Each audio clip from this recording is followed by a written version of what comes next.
When my daughter had asked if she could stay the night, her friend replied to her with, "My mommy doesn't like light-skinned people, so she wouldn't allow you to come over." Hey, if you're going to be a closeted racist, you might want to make sure your children don't find out about it. I got a phone call yesterday from my wife to which she informed me that our daughter had come up to her upset because she had asked a friend of hers to stay the night. Now keep in mind, my daughter is a kindergartner. Now my daughter has a friend in class, and this is her first actual real friend instead of just it being her cousins.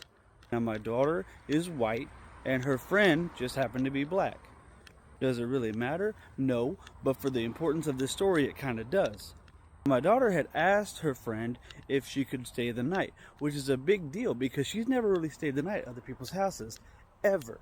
When my daughter had asked if she could stay the night, her friend replied to her with, "My mommy doesn't like light-skinned people, so she wouldn't allow you to come over." You guys gotta understand that these kids are going to pick up anything and everything you put out there. And now, because of this, we had to explain to our daughter what racism was. And on top of that, the teacher in the class had to explain to a bunch of 6-year-olds what racism was. Why in the world are we having to do that?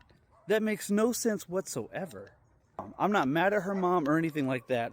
I just want to understand. I can't have hate in my heart whatsoever, but maybe at some point she got upset by someone who was white. And I understand completely. I get upset with white people too. But you got to move past that at some point, right? I don't know. Maybe I'm just wrong. One thing you got to think about too is we live here in America. No one is purely white or purely black. Every one of us is a bunch of mixtures of different things. At the end of the day, we're just a bunch of mutts running around. And to the mom, if you don't have any good white friends, I'll be your good white friend. I'll come to the cookout and I'll bring paper plates. And then if the Cupid Shuffle comes on, I'll dance to that too. We'll never end up getting rid of racism if we continue to pass it down from generation to generation. But at the end of the day, what do I know? Okay, love you. Have a good day. Watch for deer. Bye. Mwah.